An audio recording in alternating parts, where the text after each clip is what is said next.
All right, I guess that's my cue to call this meeting to order. Thank you all for joining us for the meeting 31 of City of St. Louis Workforce Development Board, Inc. I'll hand it over to Julie, who will lead us through roll call. Good morning, everyone. When I call your name, just say here. So Ms. Eileen Caffey. Here. Ms. Lydia Padilla. Ms. Corey Elliott. Present. Ms. Lakeisha Mathis. Ms. Stacy Fowler. Ms. Jerry Bowles. Mr. William Bell.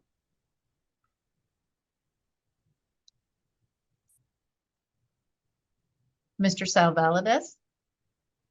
Here. Ms. Sherry Tillis. Present. Ms. Kimberly Chaplin.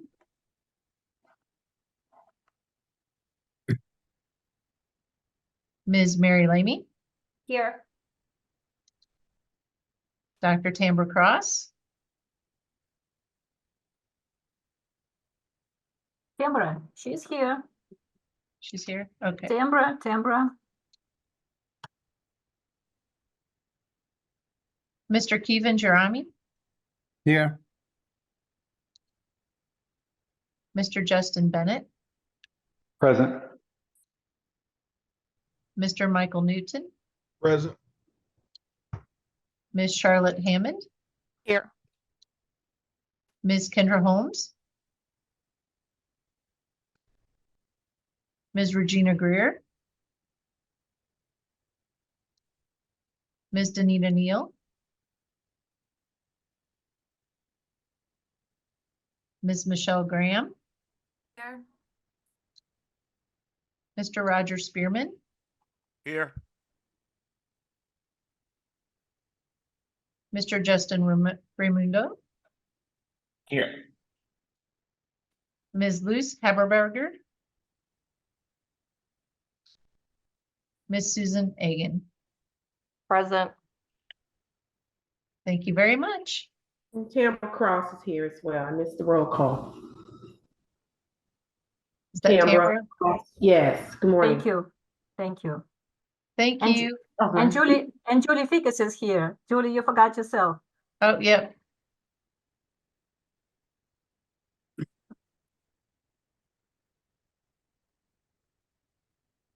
I have 15 folks accounted for. Yep, that's right. Great, thank you. So we have a quorum. All right, so I think we can progress through the agenda today.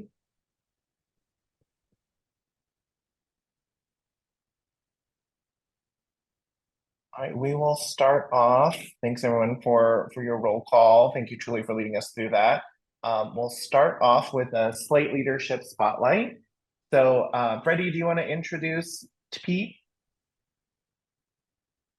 I will allow Pete to introduce himself. Pete, are Okay. you on the call? Yep, I'm here. All righty, Pete, go right ahead.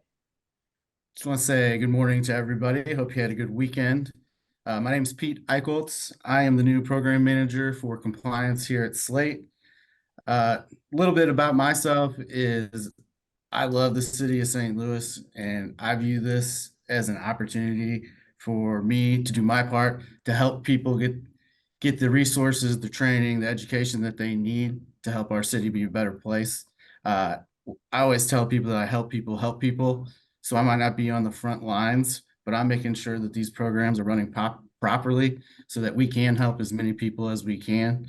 I take great pride in that. I take great pride in building positive relationships with our subrecipient to make sure that the city and the groups that we work with can do the best work that we can to help the people of St. Louis.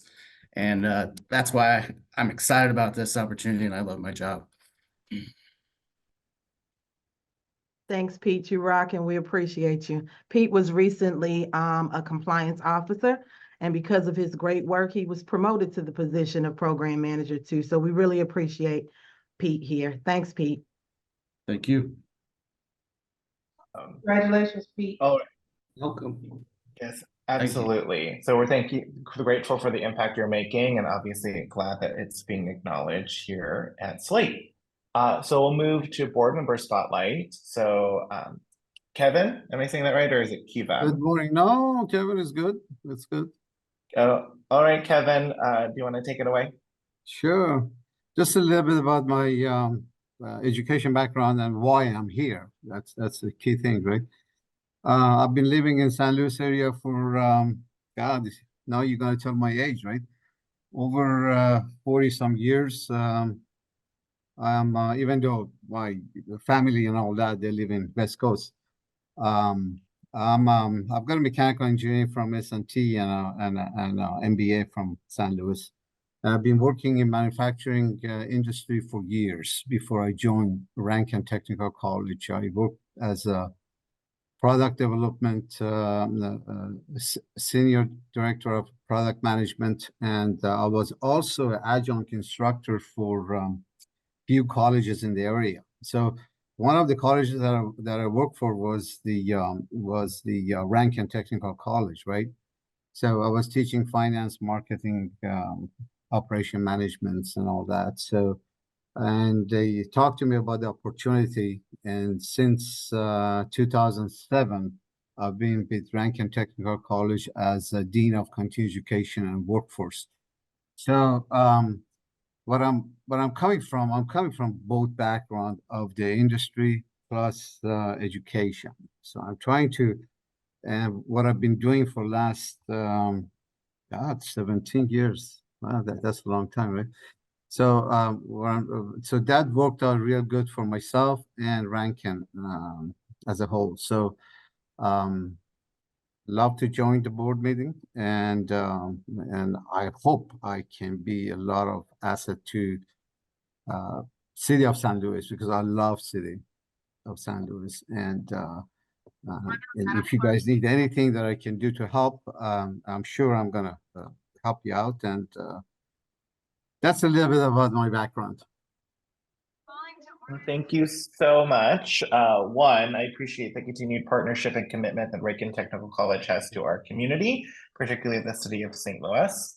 Also acknowledge that advanced manufacturing is such a critical component and an emerging and critical sector to our economy here in the region. So we're glad for your leadership, and you're glad for your participation and leadership and contributions on the board.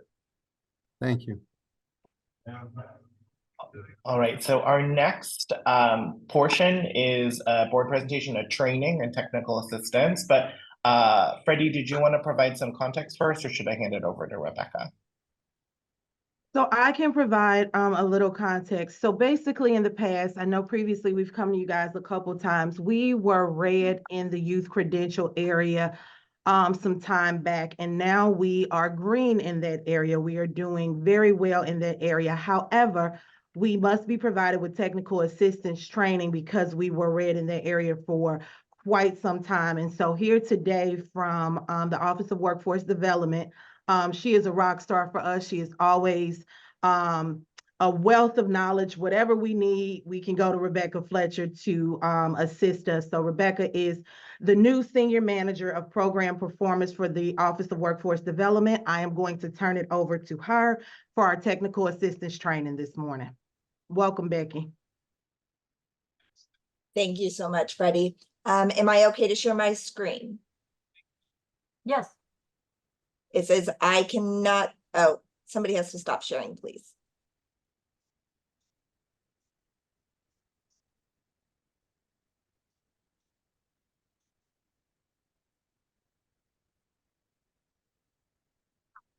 Okay, can everybody see my PowerPoint? Yes. Yes.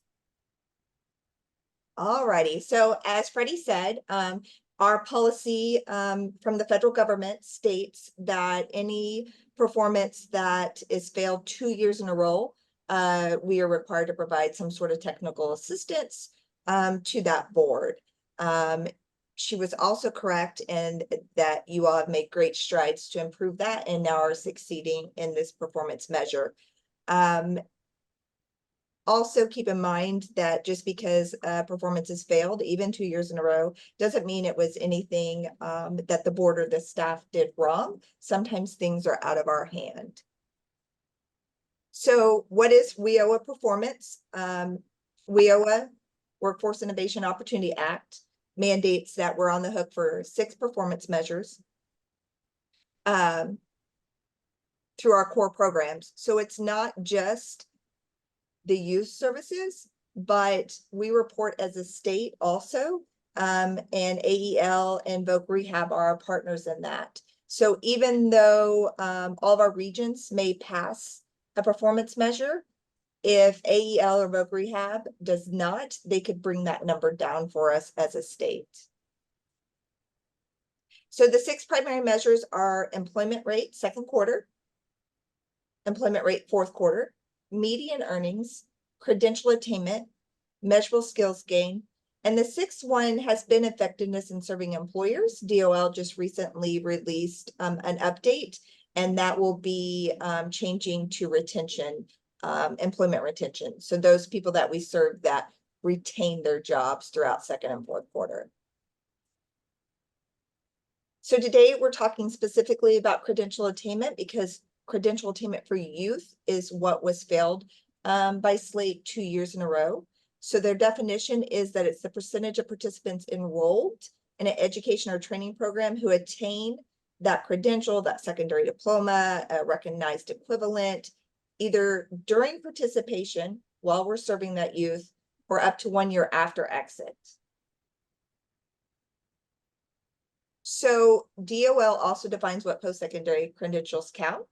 So any license issued by a state or federal government, an associate's, bachelor's degree, apprenticeship certificate of completion, and then an industry recognized certificate, which is pretty broad. So anything that we review that an employer industry says, if you give them these skills, we will hire them. And then secondary credentials are either diplomas that are recognized by the state or the equivalents.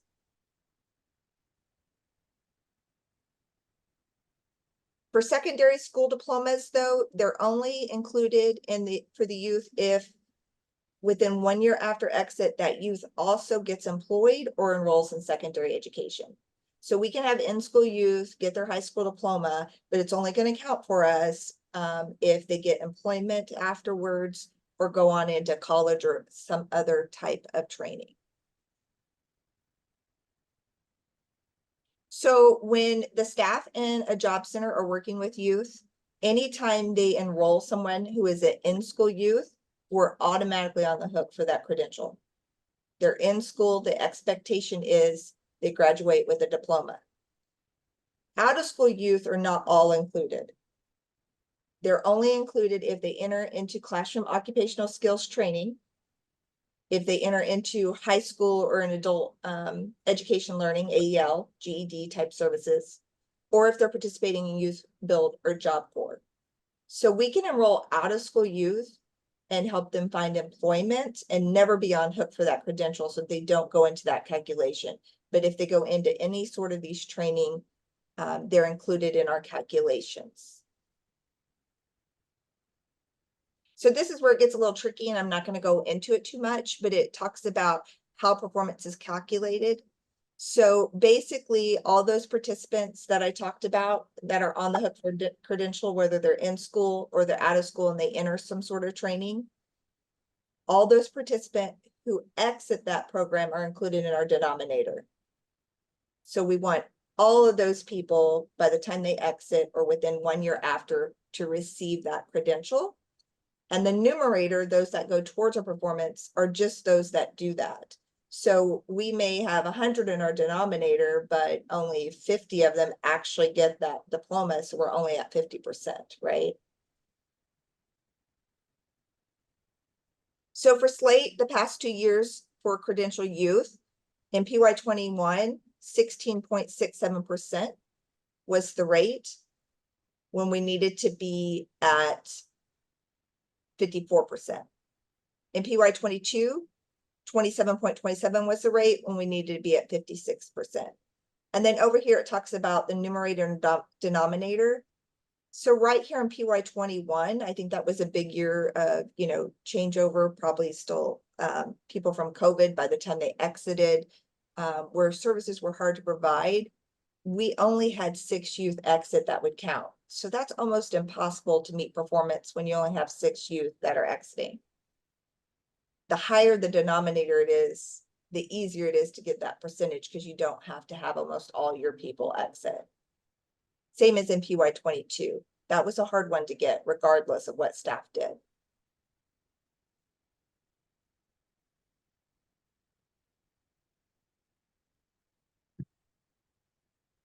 This is a big deal right here, folks. You had a rough couple years with youth performance, but this is where you are at. So even though I'm here to say you have to get your stuff together, I have to provide you technical assistance. We failed for 2 years. I don't need to say anything. It shows right here that they were already doing what it took to get where they needed to be. So a big congratulations to Slate and all their hard work. This is Q3, and this is final numbers for Q3. So we have one more quarter, so it could fluctuate up or down, but I'm sure it's going to go up knowing these folks because they're doing great work. Any questions? Frederica, do you mind just sharing with the team, what strategy change for Slate? I mean, you're doing an amazing job. So it's a combination of things. And I will say, so when I first got here, we had given a contract to another sub-recipient to help us with our youth numbers. However, that contract was not successful. And so we were able to deobligate the funds from that contract and give it to EDSI. And EDSI kind of came in like a whirlwind to make sure that they were able to get those numbers up. I'll also turn it over to Pete because Pete has been very key in ensuring youth credential success and success for all of the 6 primary measures of performance. Pete, what were some of your strategies and things that you were able to do? Because it has been you, Tonda, Ray, Cassandra, the compliance team has really been able to step in to make this happen for us. Pete? Well, the main thing is once we realized that it was an issue, we really focused on increasing that denominator to make sure that it was easier to hit those performance measures. We also increased our in-school youth. So we have a lot more in-school youth getting high school diplomas. We're also getting the industry recognized credential from Youth Build. And then we also have AEL in-house where we can get high sets done as well. So by increasing the number of participants, it's made it easier to hit those. And then having these programs in place have made it easier as well. Because we didn't always have AEL in-house. And so I want to take a second to thank Tambra because through our AEL program, Tambra and her group were able now to come back in-house, like Pete said, and we were able to enroll young people into AEL, and then also co-enrolling Youth Build into WIOA, like Pete said, has really, really helped us because our Youth Build program, they are doing a phenomenal job, each cohort. So that has also helped us as well. And then making sure that we're not working in silos and bridging the gap between our city staff and our sub-recipient has been great as well. Pete and Tonda, Ray, Lori, Ms. Pittman, with all of us being in-house, they are able to really directly go over and provide the technical assistance that's needed to the sub-recipient to ensure the success. So those have been critical for us as well to get to the point that we are right now.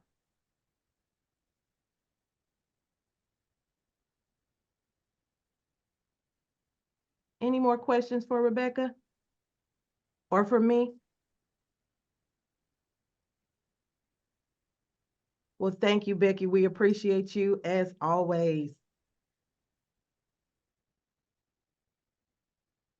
Yes, thank you so much. I appreciate the commitment across the board, across our partner ecosystem, and obviously the team and leadership of Freddie and those that work at Slate. So I think our next order of business is the approval of minutes, which was distributed earlier in your board packet. So unless there's any questions or concerns on those minutes, I'll entertain a motion to approve the minutes from the January 23rd, 2024 meeting. So moved. Camera Cross. To approve. This is the- Eileen, I Okay. second. Great. Thank you, Tambra and Eileen. All right, all those in favor, say aye. Aye. Opposed? Abstentions? All right. And then I'll hand things over to Freddie for her executive director summary. Good morning again. Good morning. Good morning. Slate has been busy.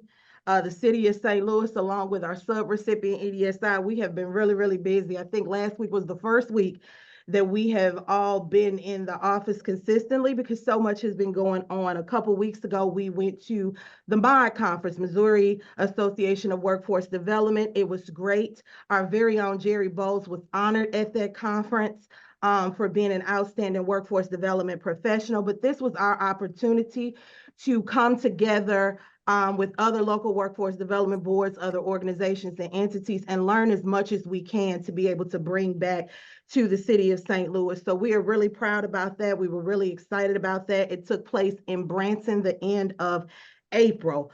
Following that, the week following that, Slate in partnership with SLDC hosted Midwest Urban Strategies.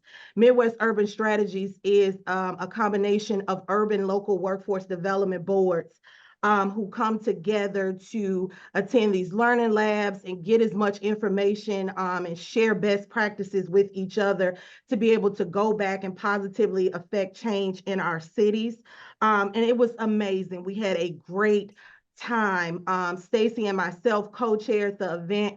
I want to thank both teams because there was a lot of work that was put into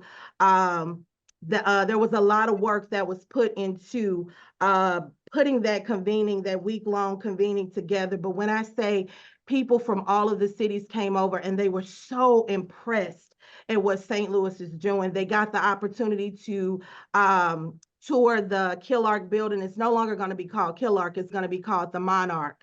But they got the opportunity to tour the Monarch building. They got the opportunity to tour Urban League and see all of the great things Urban League is doing. On top of that, they got to see our Youth Build program in action, and they were in awe. I want to take a second to thank our board chair, Justin Raymundo, and also Mary Lamy, who served on a panel that talked about the great work that we are doing here. And when I tell you they made us proud, they made us all proud. So thank you so much. Dr. Mahdi, our Director of Health, served on that panel, as well as Zakita Asquo. Zakita is over at Gateway Global. She served on the panel, and then Chauncey Nelson as well. Thank you, Justin, for connecting us with Chauncey. And they did an amazing job. The week after that, we found ourselves in Washington, D.C. for the Youth Build NDA National Directors Association convening. Next year, we will celebrate 10 years with Youth Build, of having the Youth Build grant. And so we are so excited. And for those of you who don't know, Kevin, who just joined our board, was very crucial in us getting Youth Build and keeping Youth Build in the beginning stages of the Youth Build program. And so we are excited to have him on the board with us. But we went to Youth Build, learned some best practices, learned some good things to bring back to positively lift and affect our participants. So we were excited about that. We are in the process of closing out our fiscal year currently. And then we also participated in the Annie Malone Day Parade. And so that was a great time. A huge shout out to our very own Kendra Holmes, who served as the Grand Marshal for the parade this year. So very excited about the work that we've been doing. Today in my executive summary, you will have your summary of your committee meetings. Minutes that are there. Our WISB committee, finance and executive committee were able to meet. There are your labor force statistics that are being provided for you as usual.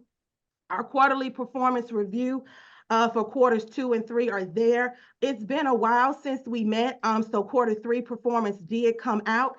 It looks, quarter 2 performance looked great, but quarter 3 performance looked even better.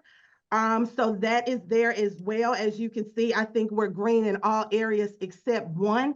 And then once we are able to go in, I think one of the areas, once we're able to go in and make sure that everybody is counted in the denominator, we will be green in all areas. So we are very excited about that. And again, Pete and his team, Cassandra and her team, and their hard work, we're just so grateful. Our local plan was posted. Thank you all. As our Director of Workforce Development for Missouri, Julie Carter, said, the city of St. Louis is a best practice because she does not know any other state in any other region where their board members come together to create their local plan. So when Rochelle did training with you all and all of your input and feedback and everything went into putting together our local plan, and no other region does that. So thank you. It was posted, it was sent to the state. We're just waiting to hear back from the state on whether or not it is approved. Once it's approved, we will present it to you all. Ready? Oh, I'm sorry. Go ahead, Corey. Yeah, this is Corey. I know you all emailed us, you know, the quarterly reports, but can you share it on the screen? Yeah. Which one? The quarterly report? Hold on, I'll tell you the dashboard. Okay. So when I turn it back over to Justin, if there's any individual one that you guys want to see, then I'll have Svetlana share the screen. Does that work? Yeah. Okay. Our one-stop operator monitoring report. Again, you guys work hand in hand with her. You hear from her all the time. Rebecca Ritter, she has done a phenomenal job. She had 5 promising practices in the report once she was monitored, 0 findings, 0 areas of concern. There's one area of opportunity that we are working together on, and that's re-engaging some of our partners. Sometimes, you know, people don't attend meetings and different things like that. So we're trying to figure out cool ways to get all of our partners back to the table. So her next meeting is July 17th, and that one is actually going to be in person. And you all have asked to be able to come in as well. So we will provide, I think, lunch or breakfast for each partner to come in and present. Svetlana will send it out to you all. If you all want to attend, you are more than welcome to be able to do so. So our one-stop operator monitoring report is there. Our equal opportunity monitoring report has happened. It is there. It was a great report.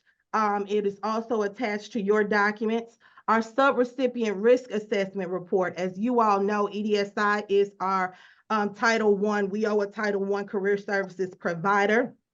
They had 3 promising practices in their monitoring report, 2 areas of opportunity that will continue to be monitored. A drastic improvement from last year and the previous year. EDSI has always done well, but what I do appreciate about EDSI is they will take whatever criticisms or critiques that they are given, and they make an aim to increase and do better next year. I want to also contribute that to Samantha Terry. She's on the call. Samantha Terry leads the group that's here, her and Shakima Hunter. Shakima, you've met her, the program director, and Samantha Terry is the regional manager for EDSI. So a big thank you to them.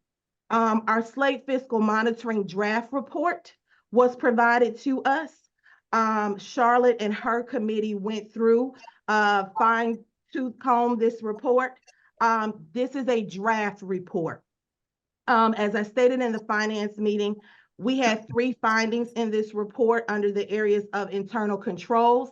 One of those being our Slate requested cash drawdown requests on 3 separate occasions. We did not provide the monitor with enough documentation in this area, so they've come back to ask us to provide the invoices.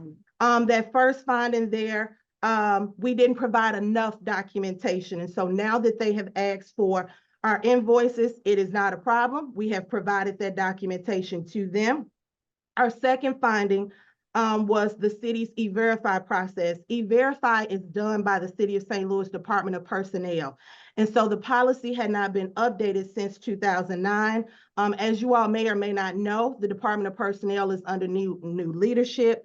Director Sonia Jenkins Gray. Her and her team are working very aggressively to update all of the policies. As long as the policy still stands for them. However, different departments that receive different funding require for policies to be updated once a year or every 2 years. And so now Director Jenkins Gray is going through her and her team to update those policies. She has updated the policy. We have submitted it. So we are working to hear about, get feedback around that. Our third one was we did not have enough efficient written policies for the reimbursement drawdown request process. We have a policy, but it wasn't detailed enough.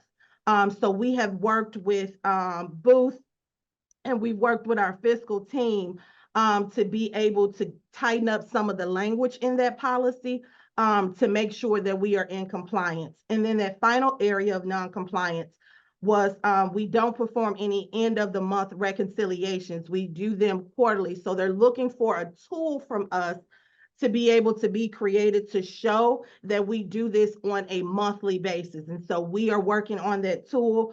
Our deadline to get everything to Booth is June 3rd. We are more than halfway done with submitting the documentation that we need to.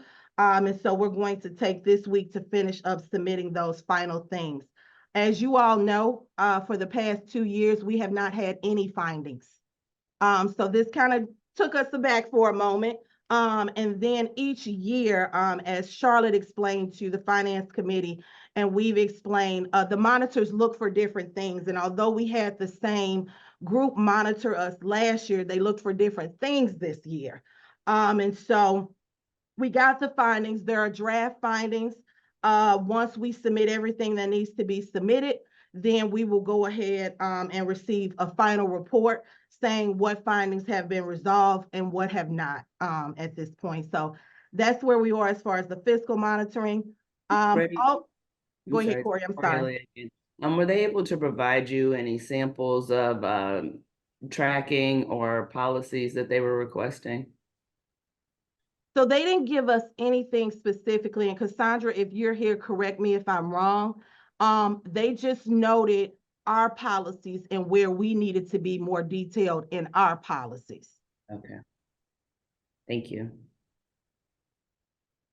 Also, too, you all requested last time an important spreadsheet, deadline spreadsheet to ensure that we didn't miss any deadlines as far as cash draws and reporting. We did provide that to you all. That was provided to the Finance Committee. And then things that you will need to vote on today, 2 things, the one-stop operator agreement. Under the one-stop operator, she does currently some employer services activities for us. Becky does a lot for us, let me say that. But she helps kind of coordinate the job fairs. We had the Accommodations for Success event. So this just literally tweaks some language a little bit to add additional duties at the discretion of the executive director or my designee to the scope of services offered. So it just provides a little flexibility there that had not always been there. And then also allows her to be supervised by me or my designee. So that may be Cassandra, that may be Shannon on our end. Once we kind of sit down and fine tune those things. So we just wanted to add those 2 things to the one-stop operator agreement. And last on the list, because I know it is a lot, MEM Trucking Academy is hoping to become an eligible training provider.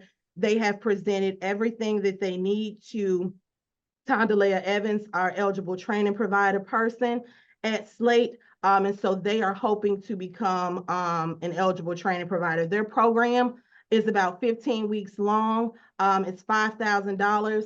Currently for CDL licenses programs, we work with St. Louis Community College, Roadmasters, and MTC Trucking.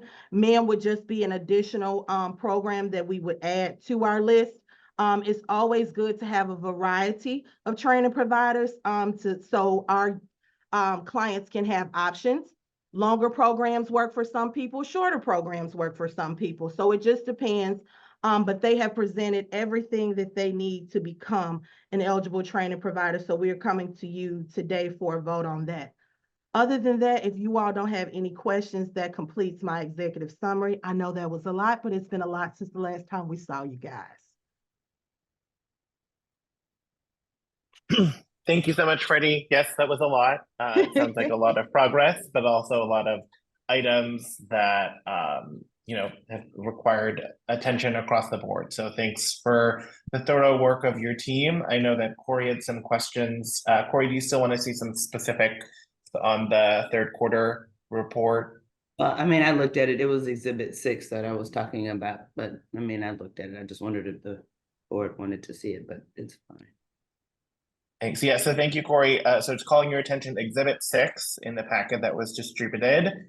Make sure to review that. Again, just as a reminder, these documents are distributed in advance of our board meeting. So I encourage us all to make sure as active and engaged board members that we're viewing this documentation ahead of the meeting. But again, should any questions arise, that's why we have these conversations. So, any other questions for Freddie about this report or her executive summary? Great, so then we can move into new business. As Freddie just described, we have two items for voting. So this first one is on the one-stop operator agreement. Language is included in the screen that Svetlana is sharing. So first I'll entertain a motion to approve. I'm sorry, Mr. Chair, I think we need to accept the consent agenda first. Okay, And approve great. the, So and approve the minutes. yes, We minute. we approved the minutes, but we haven't approved the consent agenda. I Oh, I'm think. sorry. Yeah. I got called all away. right. Noted. So I'll entertain a motion to approve the consent agenda. So moved. This is Charlotte. Thank you, Second. Charlotte. Second, Corey Elliott. Thank you, Corey. All right. Those in favor of approving the consent agenda, say aye. Aye. Aye. Any objections or abstention? All right. Thank you, Svetlana. Of course.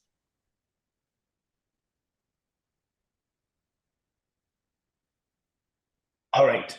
So I entertain a motion to approve the one-stop operator agreement. So move. This is Sal. Thank you, Sal. Do we have a second? Second, Mike Newton. Great, thank you, Mike. Any discussion on this, or we can move to vote? All those in favor, say aye. Aye. Aye. Abstentions? Objections? All right, we will move to the next item. Eligible training provider recommendation. Language is here on the screen. I'll entertain a motion for approval. Motion to approve. Thank you, Mike. Second, Sal. Thank you, Sal. All right, any discussion here needed? If not, we can move into the vote. All right, all those in favor say aye. Aye. Aye. Aye. Objections or abstentions? I need to Objections? abstain. Yeah. Okay, thank you, Julie. So abstentions. Do you have that, Svetlana? Yep, I got it. Mhm. Perfect. All right. It looks like we have no reports. And then we can move right to matters from the board. So I will go ahead and kick off first. Let's talk about committees.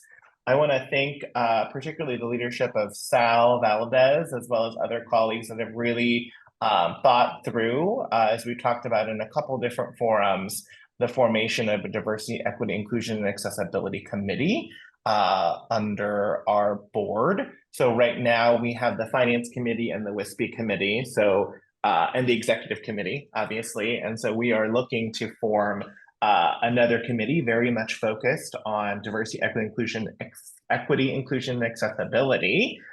in workforce development on behalf of the city of St. Louis and Slate as it relates to workforce development. I'll pause here and maybe recognize Sal and others that may want to speak to this more before we look and seek to formalize. So I'll recognize Sal. Thank you very much. Yes, I reviewed the executive board meetings. I was quite exhilarated by the inclusion as item 1 in terms of this new committee, which we covered in our strategic plan earlier this year.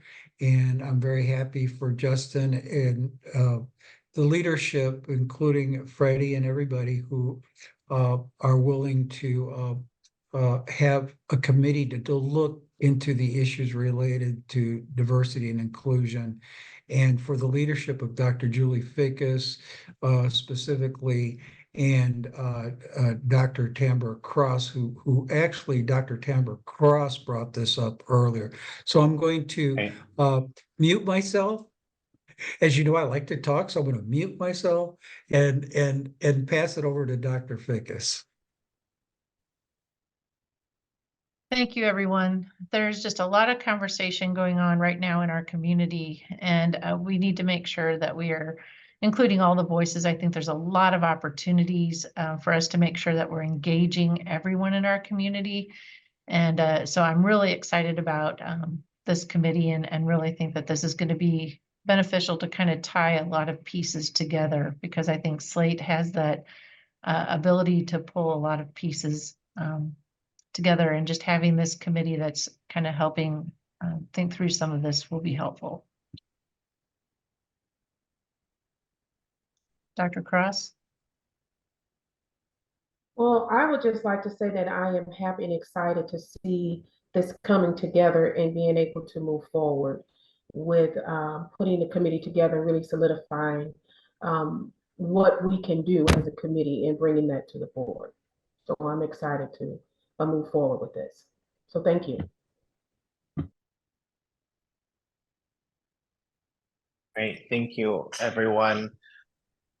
So I believe I can do this, but correct me if I am wrong. I believe I can entertain a motion for the formation of the Diversity, Equity, Inclusion, and Accessibility Committee.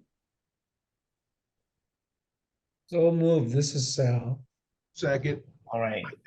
All right, a movement, Sal, and a second. Sorry, who seconded? Just so I Mike get that right.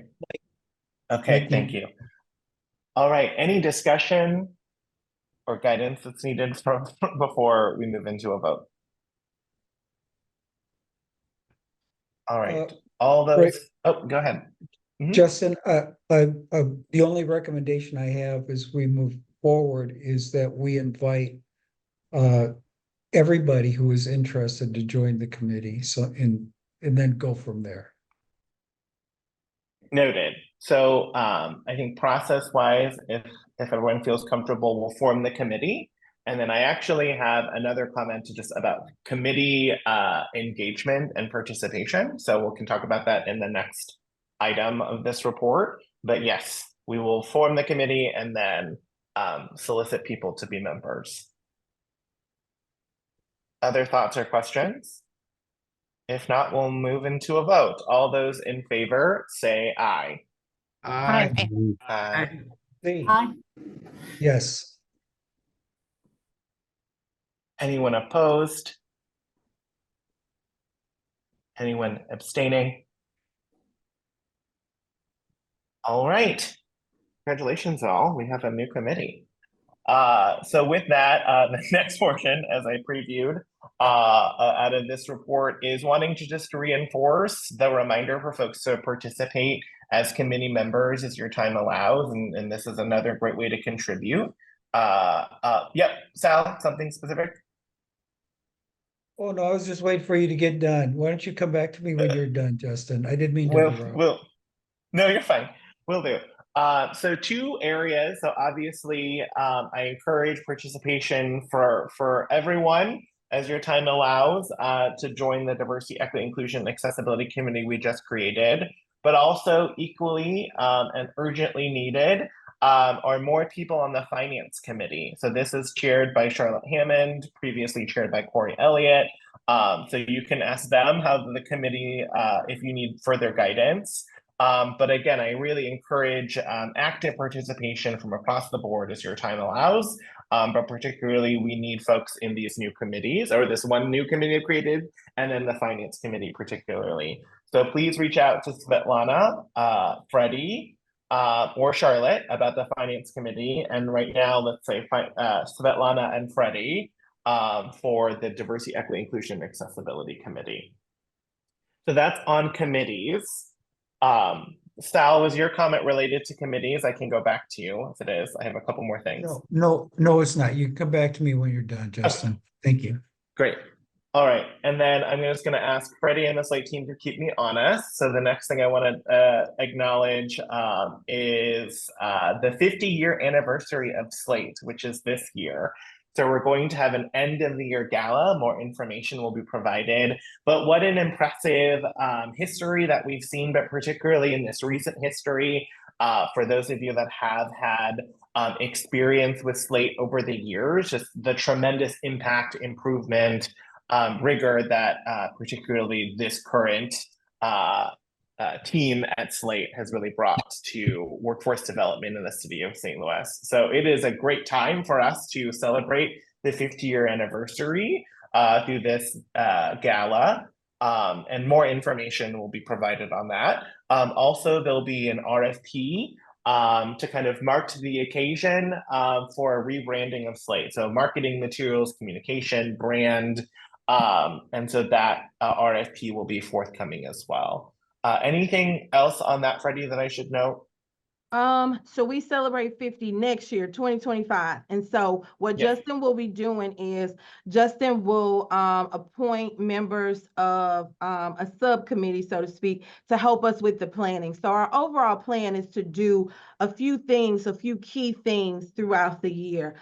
We want to, in align with what Justin said about rebranding Slate, we want to kick the year off with commercials and advertisements and things of that nature to tell our story. A lot of people always talk about being the best kept secret in St. Louis, and we don't want to be the best kept secret. We want everybody to know.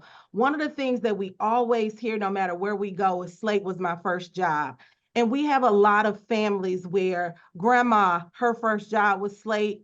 The son, his first job was Slate, and then now we're servicing the grandson or the granddaughter. And we want to be able to tell that story of how we've been able to connect people to employment throughout the past 50 years. And so we want to do some key things throughout the year and end the year, as Justin said, with a gala to celebrate the work that we've been able to do for the past 50 years. So be on the lookout from Justin as if you are interested in serving on the steering committee for our 50-year celebration. Be on the lookout from Justin because he will be recruiting volunteers for that. So yes, thank you, Justin. You hit it on the head.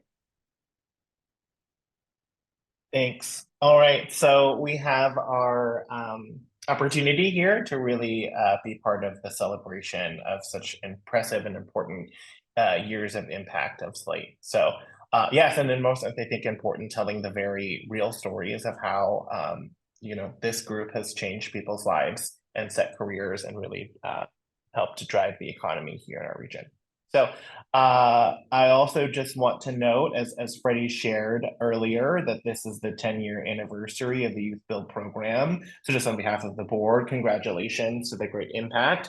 I know that will be an important story that we have to tell, particularly because it's been so critical to the improvement, but also moving people into critical occupations in our community. With that, I'll welcome any other matters from the board. Sal, I can circle back to you now. Yes, thank you so much. I just wanted to congratulate the Slate staff for a very excellent job fair that they hosted at the first floor of the Market Street address. It was well attended. It was steady. The support staff was that we got was awesome. I was there And primarily as a member of the Laborers International Union of North America, Missouri and Kansas Laborers District Council with my friend Mike Howard, who does outreach. And I know the carpenters were there. And one of the things we talked about was, hey, we need to bring more of the construction trades and have the presence at those job fairs. And I just want to congratulate everybody, and I want to especially thank you, Justin, for your leadership, all of our board members for their involvement, but you've done a wonderful job in a very short period of time. Thank you. Well, thank you, Sal. And thank you equally to all of our colleagues on the board, our colleagues at Slate, our colleagues that sort of drive this work.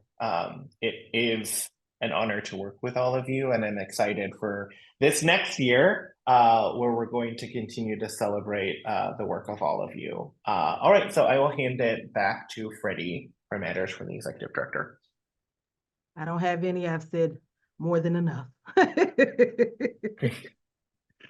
Thanks, Freddie. All right, any matters from the public? Svetlana, were there any members from the public that wanted to speak? We have Samantha Thierry.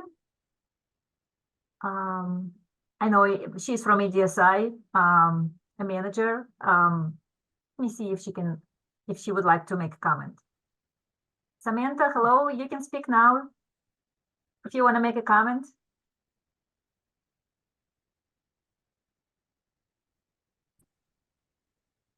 Good morning. Can you guys all hear me? Yes. Yes. I didn't really have anything prepared or any comments. I just want to say thank you to Miss Freddie for helping us out so much. She's always a bright shining star to go to anytime we need help. And I just want to say on behalf of EDSI, we really love being in this region and doing the work. Thank you, Samantha. Amazing. Thank you, Samantha. Anyone else, Svetlana? No, this is it. Okay. All right. Well, thank you, everyone. I entertain a motion to adjourn. So Thank you. this is Sal. Second. All right, Sal and Mike, thank you for the 1-2 this meeting. All right, all those in favor say aye. Aye. Bye. Great. All right, we will see you all next time. Thank you for your participation. Thank you. Justin. Thank you, Justin.